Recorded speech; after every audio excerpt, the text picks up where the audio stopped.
Hi friends, welcome to my channel. நம்மக்கிட்ட 4 வகையான பிரண்டை இருக்குங்க. அது என்னென்னு பார்க்கலான்னு வாங்க. ஃபஸ்ட்டு பார்க்குறது ஓலை பிரண்டைங்க. நான் இதை 3 கட்டிங்காக போட்டு வச்சுருக்கேங்க. நல்லாவே தழிஞ்சு வந்திருக்கு. மழை டைம்ன்றதால நல்லாவே துளிர் விட்டு நல்லா ஃப்ரெஷ்ஷாக வந்திருக்குங்க. ரெண்டாவது பார்க்குறது சதுர பிரண்டை. இது 4 பக்கமும் சதுரமாக ஒரே மாதிரி இருக்கும், அதனால் இது சதுர பிரண்டைன்னு சொல்கிறாங்க. இதுவும் நல்லாவே துளிர் வந்திருக்குங்க. பாருங்களேன் எப்படி சதுரமாக இருக்குது, நல்லா ஃப்ரெஷ்ஷாக எப்படி மழையில் பாருங்கள் நல்லாவே துளிர் வந்திருக்குங்க. மூணாவது ஓலை பிரண்டை. பாருங்கள், இதுதான் ஓலை பிரண்டை. நல்லாவே துளிர் விட்டுருக்குங்க. பாருங்கள், நல்லா தழிஞ்சு வந்திருக்கு.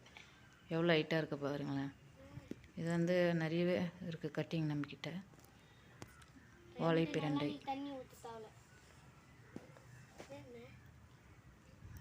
பாருங்கள், இலெல்லாம் பாருங்களேன். இப்போ தான் துளிர் நல்லா க்ரீனிஷாக இருக்குது. அடுத்து இது நார்மலாக வேலியில் இருக்கிற வேலி பிரண்டைன்னு சொல்லலாம்.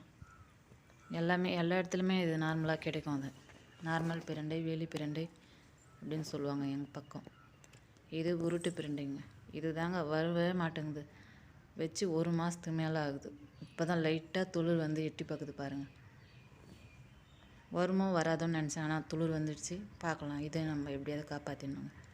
தேங்க்யூ ஃபார் வாட்சிங்.